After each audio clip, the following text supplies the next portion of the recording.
Hi, I'm Don Portala, and you're listening to Maintaining Sweat Equity, the plight of small business in the wake of COVID. On this week's episode, I speak with Frederick Awad, Chief Revenue Officer of Stay22, a travel affiliate program based out of Montreal, Quebec. I was introduced to Frederick by last week's guest, John Seelig, and was immediately interested to learn more about the specific predicament a business like this would be facing during the pandemic. Travel, hospitality, and live events have been among some of the most impacted industries, and being a travel solution company, Stay22 was quite literally in the immediate crosshairs during the shutdown. Frederick and I discuss what sets Stay22 apart from similar companies, as well as their strategy on how they were able to best position themselves to rebound once normal travel and live events resumed. With that said, let's hear from Frederick. My name is Frederick Awad. I am Chief Revenue Officer at Stay22. So Frederick, for anyone who's not familiar with Stay22, how would you best describe it? It's a great question. I'm not going to go to the technical terms. I'm going to go the most the vulgarizing way to do that. And I think, you think Google Map had a child with OTA, Booking.com, VRBO, Expedia, right? So it's a accommodation travel solution, right?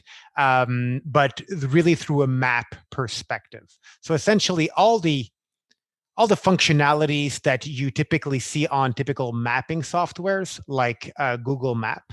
And on top of it, in real time with live inventory, you have all sorts of accommodation options and other travel options on top of that, right? So kind of solving, that typical having 8 different windows or tabs open as you browse the actual distance of the venue or distance to your point of interest, pricing, and et cetera, and then juggle that information overload.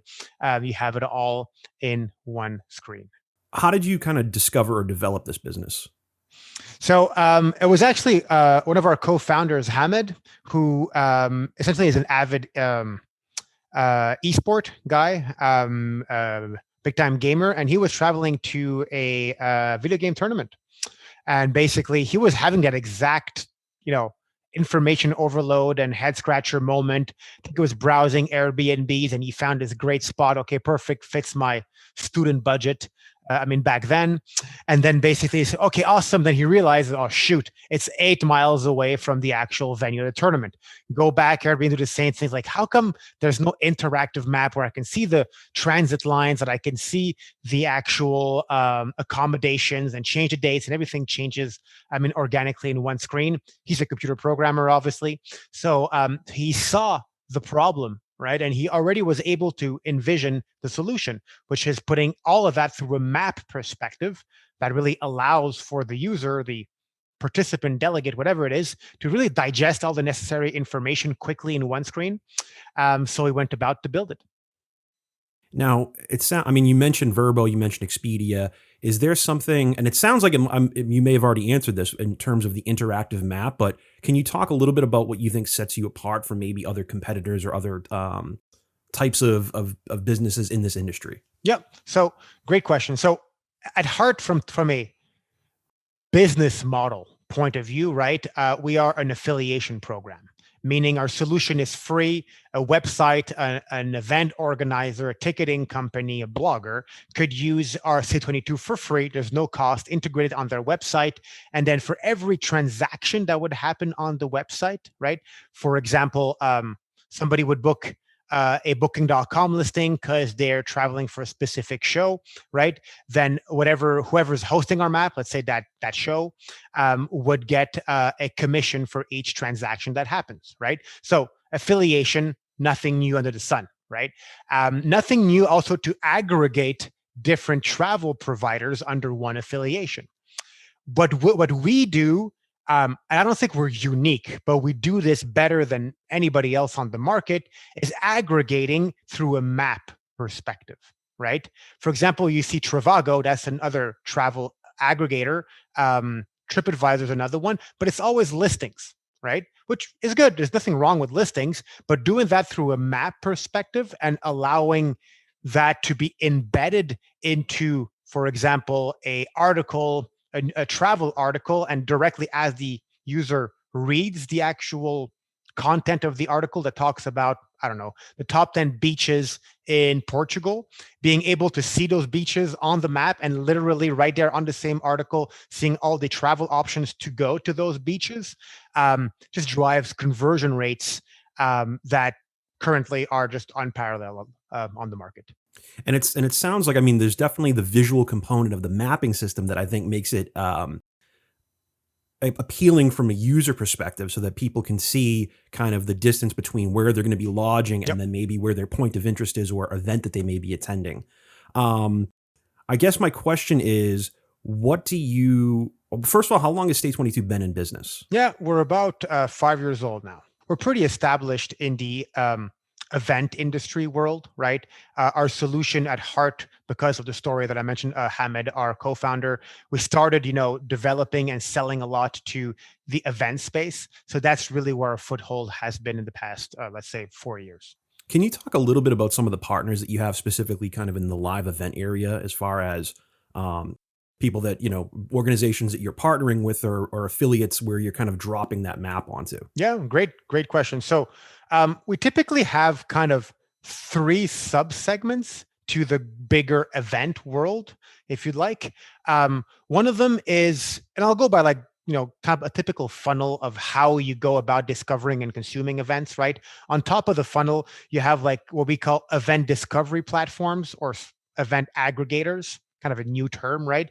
That doesn't mean much to anybody, but if you think of brands like Bands in Town, for example, or Songkick, for example, they're 2 companies that essentially, if you type live events, live music in New York, chances are who's going to come up on top on Google is going to be those guys, right? So they kind of own that search attention, search eyeballs, right? So essentially, they don't sell tickets, they don't organize events. All they do is manage information about events, right? So Bands in Town is probably our flagship partner in that space. They're really in the live music event industry. So it's really, a website that's all about discovering what bands are playing near you, when they're playing, where they're playing, and all the information that you would need if you're going to consume that event. But then if you have an actual interest towards buying a ticket, they're not going to handle that. They're going to transfer you either to the event organizers themselves or to the ticketing company managing the ticketing for that specific event. So that's event discovery, right? Top of the funnel. If we go a bit lower, well, it's the event organizer himself, right? So let's say Bands in Town, you discover about a Lady Gaga show in New York City, right? And then, well, you could definitely go on, let's say it's the Madison Square Garden or Lady Gaga's kind of, website, which I'm sure she promotes her own shows there, right? So that's another place, the event organizers themselves, where we could place our map, on their website as they promote different locations or times and dates of their of a live music tour. But it could be live music, could be sport, could be a business event. I'm taking live music as an example, maybe because I'm really eager to be able to go back to that soon. But again, applies to every single point of event. Could be a wedding, could be a bar mitzvah, right? Could be very small too. That works too. So that's like the middle of the tier. In terms of flagship there, South by Southwest. We worked with South by Southwest. That's a really big tech startup event, if you'd like. That's very well known. And then at the bottom of the funnel, right, as you consume events, you're likely buying a ticket, right? So who means ticket? Mean ticketing companies. So essentially, that play is really post-ticket purchase most of the time. So on the confirmation page of thank you for buying the Lady Gaga ticket on the 20th of September at Madison Square Garden. Hey, are you traveling for this event? Boom, appears our map there, right? So in that space, in the US, unfortunately, we haven't had as success as we would have hoped. For US brands, in terms of ticketing, we do with Ticketmaster. We're about to work with Access as well in Europe with Eventim. They're probably the European leader in terms of of ticketing, usually really B2B brands. So they're not, I mean, probably people know Ticketmaster, but those big companies like Eventim is a very large company, just not as, the brand value being B2B is maybe not as strong as, for example, a South by Southwest or a Bands in Town that's very B2C consumer centric, if you like.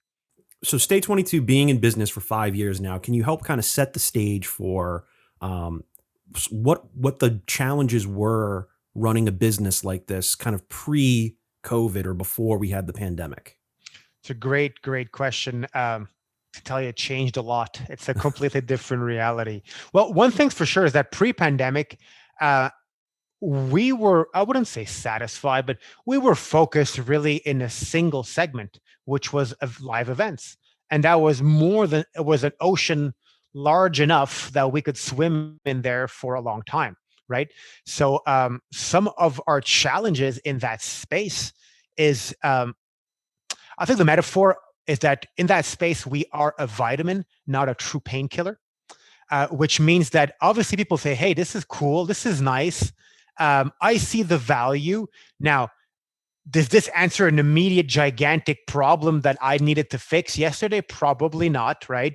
Will this 72, will it create new revenues, a new revenue stream that I don't have? For sure it will. Will it change the bottom line of my company? No. I want to be consumer centric. I know my users will definitely appreciate that, but I've got so many other, tech priorities. So people were always interested, but we had an internal joke at the company with the commercial team is he's interested, but it's going to happen in Q5, right? Which meant that oh, I love it, cool, but let's talk again in a few months. I'm too busy now, right? So our challenges was hey, getting the real attention and bandwidth so that they could act upon their interest. Because realistically, we're not game changer for any of them. We were nice to have, and people who use this never churned, but we were not a must have. And we're still not a must have, to be clear. So that was really, I think, the biggest challenge pre-pandemic from a commercial point of view was really getting the proper attention of the event space that was booming, doing extremely well financially, and that saw value, but didn't really need a solution like Stay22 to survive.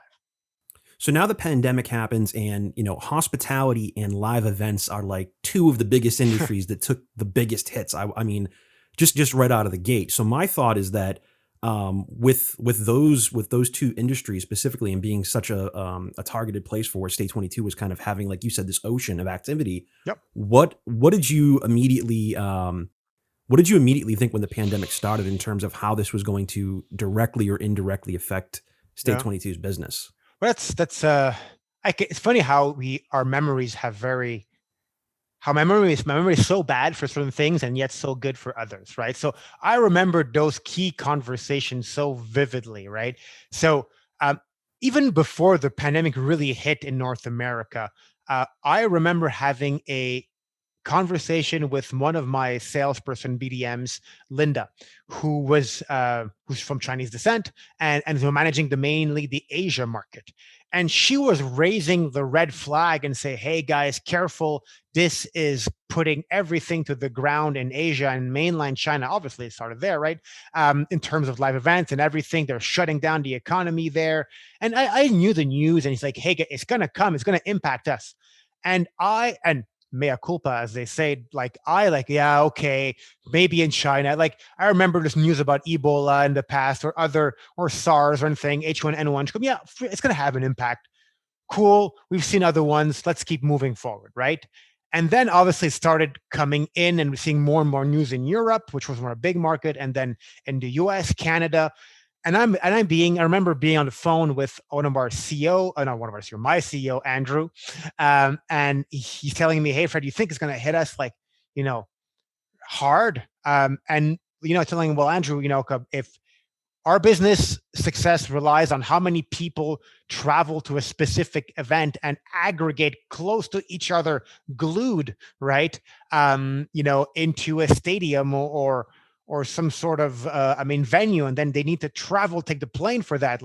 It's if this truly spreads, if COVID truly spreads the way we seem to hear it spreading, we're right in it. We're at the intersection of, as you just said, right, hospitality, travel, and live events. Like, we're right in the crosshair of it.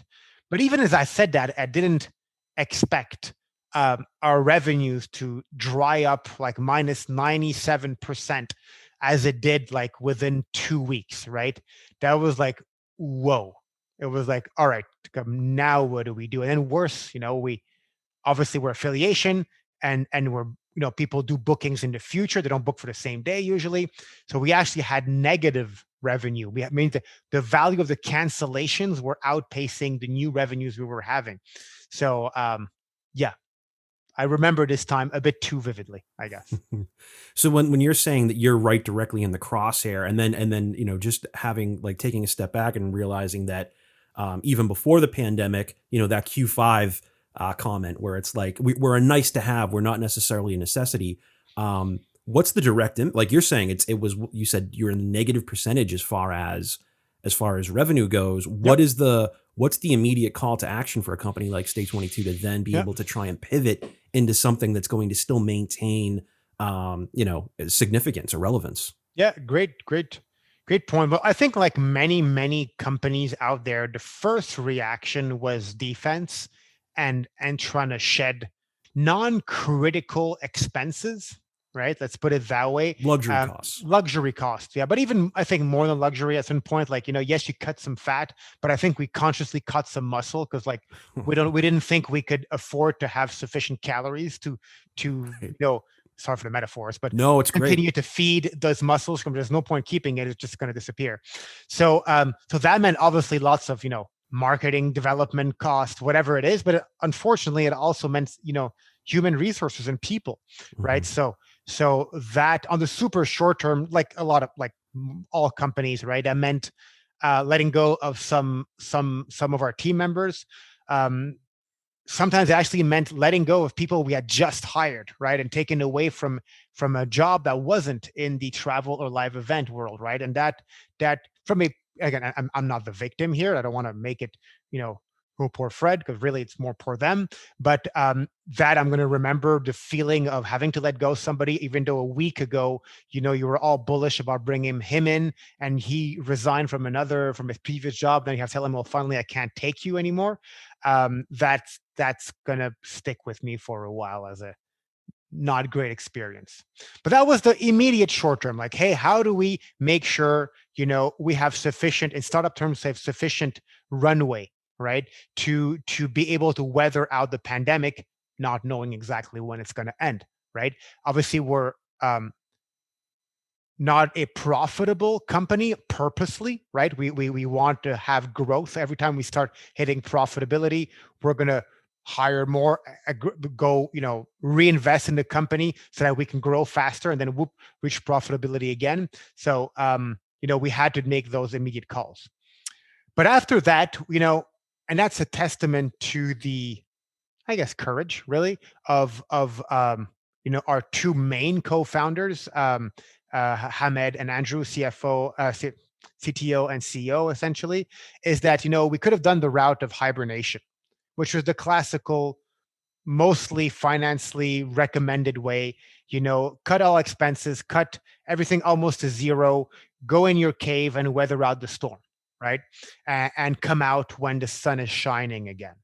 And that's wasn't what we wanted to do. And we also saw an opportunity to say, hey, as everybody else is going to sleep, what if we're one of the few, maybe crazies, who decides to, no, we're going to double down, and we're going to go extra hunting right now. There might be less prey out there, and that's true, so much less business to be made, less prospects and affiliates and partners, but there's also almost no hunters, right? So we saw an opportunity, if we stayed active and we did it correctly, to gain market share. Even though that market has shrunk, if we gain the share and we gain the territory, once it comes back again, we'll already be in place, right? So that's what we went about doing, right? We kept like a big commercial team and a big product team, and worked on the product, decided to be as present as possible on the marketplace of live event, knowing no real deal is going to happen right now, but be present when everybody isn't. Provide value to them with case studies, data, analytics, exchanges, whatever it is, right? Try to be as present in that community in difficult times. That's one of the strategies we've done, and that allowed us to get, type of conversations, brand recognition, and just awareness, bandwidth, like we never had pre-pandemic, right? Suddenly in that space, and rightfully so, right? Auxiliary revenues, new revenue streams, albeit small, was now a priority, right? Like, okay, yes, we'll sell tickets again, but how can we catch back to lost time and get new revenues, right? Fan experience became of the utmost important, right? Say, okay, how do we make it safe? How do we reassure? How do we really, we're not about selling tickets. We're not about just selling my show. We're about selling an experience. They always said that, right? Everybody says that. But I think now the industry means it more than ever before, right? Because they have to. Because they have to make sure that, hey, we want to reassure to people that live events are safe, they're great, and it's about building memories more than you going into my venue, and that the experience doesn't really start and stop at the moment you enter and leave the venue. The experience is a kind of a holistic approach that starts as you have an intention to go to an event, as you discover their digital content, as you plan your travel for it, or your dinner, or your parking, right? All these things influence greatly whether you're actually going to show up to that live event show or not. And thus, Stay22 fit into that travel component, which I just mentioned, like the holistic approach of really giving options and empowering the fan to make his own choices quickly and smartly towards that, and also create revenue for the company. So that worked extremely well for us to have big partnerships with large event industry companies. We also, we also knew that that's cool, that's great, but that's like investing for the long term, because we kind of didn't know when is live event going to come back. Let's say we're in April of last year. It's going to back in 2 months, 6 months, a year. Clearly we're almost a year now in and it's not fully back. So we knew we can't, that's great, that's for the future, but we need also to do something more immediate that will bring revenues on a more immediate basis. So we kind of looked at our product, right? Which is an interactive map that allows the users to make the best and fastest travel decisions. That's essentially our mission while we're there. And we said, like, well, who else, would benefit from this in the travel space? And we kind of figured that, well, it works well for a specific event industry, right? Specific, if you like, but this could work well for a travel media, somebody, or a blog, or an outdoor activity platform. Like, they talk about the best hiking places in the Adirondacks, or the best trails, or hiking. So anytime there's a content that has potentially travel intent behind it, right, we saw a fit for it. And we knew, and we assumed, it's not true, actually, we assumed that individual outdoor activity travel, individual leisure travel would rebound much faster than event-specific travel. So we went about working with travel media sites, bloggers, outdoor activity, best surfing spots in California, right? Or IK Surf Mag, a media that talks about surfing, right? And to provide them our tools, adapted a little bit to serve their users, because there is an appetite for travel and like a pent-up demand that we felt like is going to get exercised in whatever type of travel is possible. And last summer, and still now, our bet was proven right. You see those sites that talk about outdoor activity, or those travel blogs, they're starting to get traffic like never before, right? Because they're funneling the only type of travel that's really possible right now. Yeah, I mean, it definitely seems like a bold move to, like you said, not go into hibernation mode, but also, to kind of keep those plates spinning, knowing that there was going to be some appetite or for any type of travel that could safely or reasonably take place. At the same time, it also seems like a safe bet to have the expectation that there would be an even bigger appetite for these live events once they did come back. Yep. As you mentioned, the pent up kind of frustration of people wanting to be able to re-experience some level of normal again. So I have to imagine that, like you said, keeping those plates spinning and kind of knowing to not shut things down would keep you at the forefront of people's minds once everything started to ramp back up. Correct. But I mean, I think you bring a great point.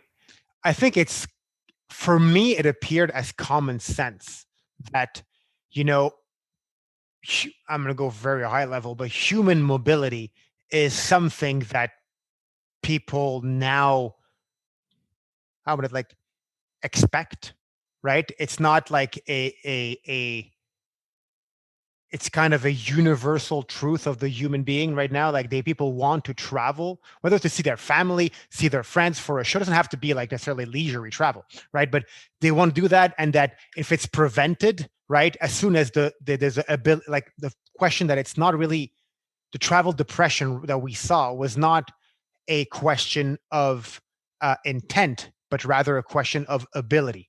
For me, it was common sense, right? But obviously, I'm biased. I'm a travel professional all my life. I love traveling. And I think there was a lot of narrative earlier in the pandemic about the new normal, right? And the reality of like, hey, now we won't be traveling as much, and it's going to be, we're going to discover. I'm exaggerating. I'm giving you the edge examples to prove my point, right? But Mhm. they say like, hey, we'll be discovering Paris via VR, right? Which is like, to me, was like, you guys are mad. Like, you've lost it, right? And like, oh, when people discover live stream, they'll never go back to live events, right? And I'm like, this is just madness for me. Now, I'm not saying like there's no space for all that. There is. Live stream is a great idea, but they're kind of two different products. One, it's not live stream or live event. It's live stream and live events, in my opinion. But earlier in the pandemic, right, there was a lot of headwind that would suggest the opposite of what, but not the whole company saw as common sense, to say it's it's something people care for deeply, right? Human mobility is something they care for deeply. Our world is connected globally, not only digitally, but just like, humanly, with families and everything all over states and all over countries. And that once it'll be possible again, it will return like it was before, and actually more than it was before, because we Right. had a gap and a pent up, they've been starved of a universal human need. They're going to binge into it once they're able to. And Yeah. that was more, to be clear, that was more than just our opinion and our common sense, right? What I meant, we try to provide value to our partners in live event. Bringing data to support that statement was also one of our uh, big objective, is to showcase that, hey guys, our conversion rates, from the moment the guy sees a map to actually books, is actually the same, if not higher, than pre-pandemic. Obviously, the volumes are not comparable, but all things being equal, there was actually more people willing to, more higher conversion, if you'd like, towards the last 2/3 of the pandemic, higher conversion than pre-pandemic. There was a moment early March, April, May, where there was a drop in conversion rate, as I think everybody went into kind of full shock, right? Mhm. But after that, you saw the curve rise back up, and again, proving to us that what's missing was not intent to travel, was just the ability to travel. And once the volume of ticket sales, events going live, or like ability to travel all over would come back, we would have like really pent up demand exercising itself.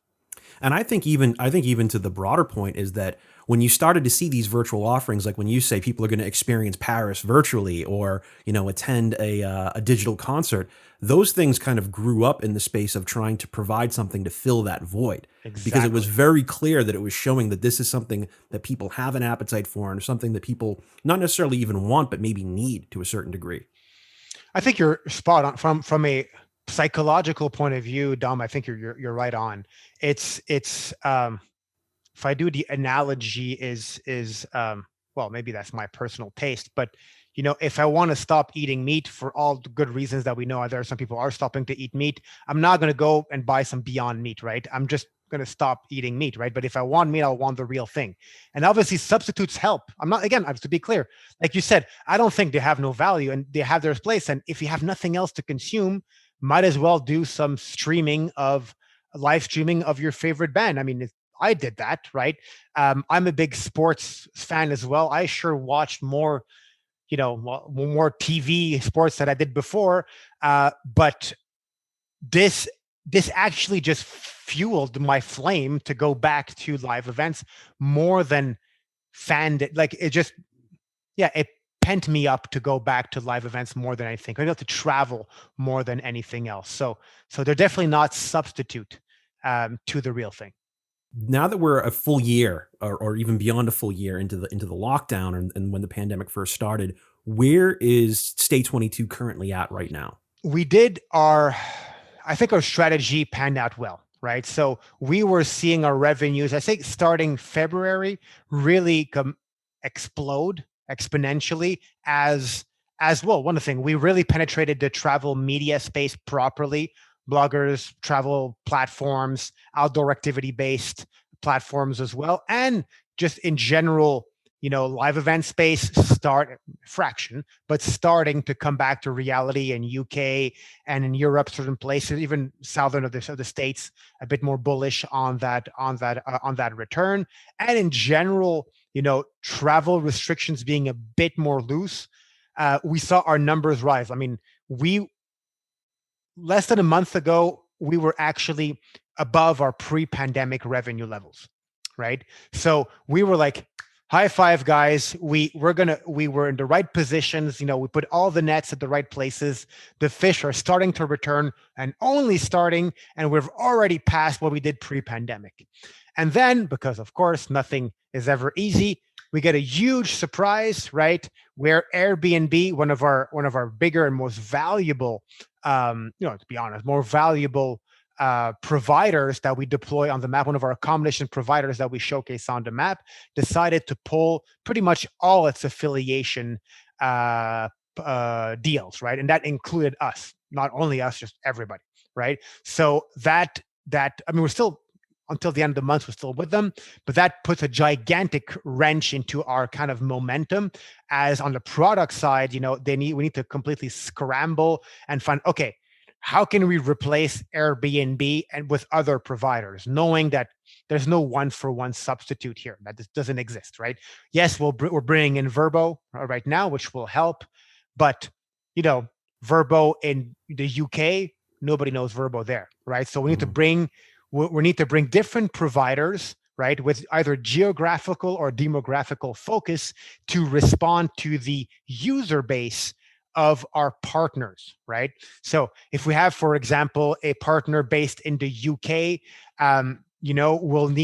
Verbo is definitely not going to cut it for them, right?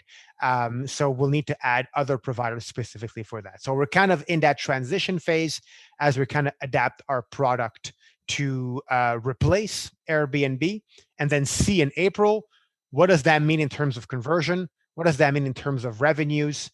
And then, re-status check to see where we're really at in terms of the financials of the company. Let me just, I mean, I know we touched on this actually quite a bit, but I'm curious, what is your sort of outlook on hospitality, travel, lodging, live events for the future? Do you feel like it's going to return to what it once was before the pandemic, or Yep. will there be sort of a new model? I know things are going to certainly have to change to a certain degree, but what is your outlook as to volume? How are we going to get back to a certain place in the near future? Let's crystal ball it. I mean, I think there's going to be a temporary boom of travel, right? That will outpace pre-pandemic levels. And it's not because as many people as before will travel. I think there's definitely going to be a chunk of the population that might have a little bit of a PTSD syndrome, right? And understandably, right? But I think that's going to be offset by the other part of the population that will overconsume travel, right? So when I mean we're going to see more travel than ever before, temporarily, to be clear, I'm thinking like a span of 6, 7 months, right? It's not going to be because as much people as traveled before. It's going to be because a part of the population are just want to spend so much in travel. They're going to travel so much that it's going to compensate for the ones that are still afraid to. That's in terms of like, overall demand of travel. In terms of how people travel, um, hard to predict, but I think as humans, a bit of philosophy here for Fred, but I think, we have a tendency to take short, stressful crisis moments, right, that are anything but the norm, and to create kind of a linear projection off of that, and then expect a revolution. And maybe I'm wrong, but in my opinion, we'll see an evolution, not a revolution, right? I expect short term rentals to come up stronger than hotels in this. But I want to be clear. I think hotels will be perfectly fine. You know what I mean? They're going to have great business. But I think, yes, there is going to be a little bit of a concern about common space, packed lobbies, and just a conscious of like, I have my own kitchen, I have my own space. It has more of that safety bubble. I think the short-term rental offers more of that, more flexibility. And also, I think people have sampled short-term rentals, Airbnb if you'd like, or Verbo, more than ever before because of the type of travel that was possible this summer during the pandemic, right? I think I'm generalizing, your typical city dweller last summer, after being locked down for 3 months, wanted to escape the concrete and just see greenery, right? And see cottages. I sure did, anyways. And who dominates that space? Well, it's not hotels, right?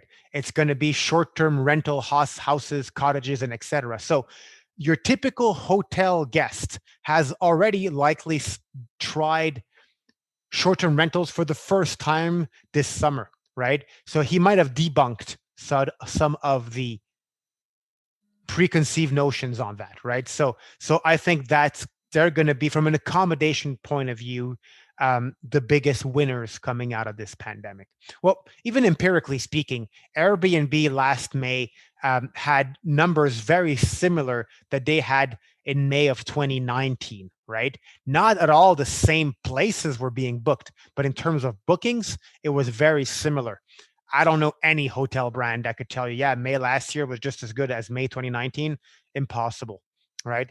And that's just a testament of um, travelers you going to the country, right? And cottages, and that space just isn't really dominated with hotels. Let me take a step back now because so much of the podcast is kind of focused on small businesses and small business owners. And I have not done enough research about Montreal to really speak to this. But I can say here in Boston, we've seen a lot of event spaces that have been around for a very long time, a lot of restaurants, places that are very integral to kind of the DNA of our city close down and are to never to return. I'm curious about what your take is with where you are in Montreal, what you've seen, and just kind of what your outlook is as far as what does the world look like with fewer small businesses. Fortunately, Stay22 has a great story and has been able to stay active and position themselves to rebound very Yeah. well. But for other businesses, what is your sort of Yeah, take on it? for a restaurant, I mean, there's only so many pivots you could do as a restaurant, right? Like, let's be honest. No, great question. Well, to be clear, I mean, Montreal is no stranger to that mass shutdown of like, small mom and pop shops, restaurants, all those street corner places, not all, because some of them benefited if they have a specific niche, but anything that's hospitality space or live event space obviously have taken a gigantic slap in the face, right? The government did help, but it's to a degree, right? Um, I My opinion is that intent to consume those spaces will return, and we're gonna, how do I put it this thing? I think we're gonna, every business that has a shop, a restaurant, whatever it is, right? They're gonna get an opportunity to recharm their consumer base. But to really pay attention on how I'm gonna recharm them, right? What was by default consumer behavior, I need to go pick up a book. I'm gonna go to see Jim at the bookstore, right? That was not possible during the pandemic. He found a new modus operandi, if you'd like, right? New way to do. He'll be, if you're open, Jim will, well, I mean, whoever is your comment, your guy, he'll come back to your store, right? But it cannot be just for the book anymore, right? Like it has to be a true experience, right? And I know this is like talking about experience, like the biggest marketing spiel we'll hear about in the hospitality or live event space, but it has to be for real this time, right? So how are you going to create a memory past the actual book that he's bought, right? Whether it could be like a nice conversation, it could be a recommendation, but you'll have to provide for a value that's above just the product he stepped into, right? And it could be just a human aspect. It could be a nice coffee you're serving. I don't know what, right? You can have all your cue, but my biggest recommendation, if you're asking me, is really that I think the demand will return at first, right? There's going to be a novelty. I want to go back.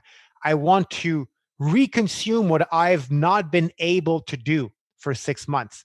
But you have to remind him or create in his mind a reason why he would not return to the online thing all over again, right? You have to go above its food. If you're a restaurant, it's the same food if you Uber Eats it or if he goes to your restaurant. Or is it? Maybe it's not, actually, right? But it's gonna have to be more than just the food, right? So it has to be a true experience. And I think the service levels are gonna be so critical because I think as humans, if we get good service after not going to a restaurant, a good experience for not going to a restaurant for a year, it'll be a very strong and forceful emotional reminder as to why we enjoy it, right? But the same way, if we get a bad experience because service is half-ass, sorry for my language. No, it's good. It'll just reinforce the reason. Well, you know what? I'm just gonna stick to Uber Eats or DoorDash or whatever you're basically using. So you're gonna have a window of opportunity. The demand will be there at first, but have the window of opportunity to remind them as to why it's critical that they go to the bricks and mortar and not only to the online space. It's a great answer, and it makes a lot of sense. And I think it speaks to what you talked about earlier in terms of pivoting towards the holistic experience of live events, not just the actual physical presence at that location, but the intent to want to go and then what you take with you after you leave. So I think that a refocusing of businesses that have been able to stay afloat or may be able to reopen to put the extra effort into that part of the experience is probably very, very smart. My last question is just simply, being someone who is an integral part of a small business, what do you think that people need to be aware of when it comes to small businesses in general now in 2021? Well, the lesson for me was really, be ready for anything. I think the tolerance to change, right? Tolerance to chaos to a certain extent, no, not tolerance, ability to navigate chaos, right? Is something that is, I think, I won't say underrated, but the most critical skill, in my opinion, for a small business. I think as humans, anyway, that's my persona. I try to look for stability and recurrent processes that I could scale up, right? And that's fine, that's normal, that's good, right? But obviously, how can I put it? You have to learn to embrace chaos when that's not possible, and not go back into the cave just to say that I have control. So if I only have control, like I need to have control. So let me control just this teeny little white piece, right, of the business. Let me scale down until I have full control because it feels safe and good for me, right? That will work, but essentially you're not probably growing the business at all if you're doing that. You're probably doing the opposite. You're contracting the business for the sake of control. I mean, if that's your objective, that's fine. The purpose of all business is not to grow exponentially forever. That's also another fallacy I think that business owners or business managers, whatever, fall into. But is to, if you're willing to grow, and you need to accept a whole lot of chaos, right? And within chaos comes opportunity, right? Whether it is what we did, for example, in the event space, in conversations with gigantic brands like Ticketmaster, Eventim, that's like 5,000, employee companies, huge brands, right? That was just not possible before. They were too busy with their day-to-day. We embraced the chaos. Suddenly we're there, and we've never been there. Developing a new segment, right, completely with the travel media, was kind of a forced accident that happened, right? So that's it. A best recommendation, guys, is that, like, for me, it's, if you want to grow, you'll need to embrace chaos, or, growth and order don't go really well together.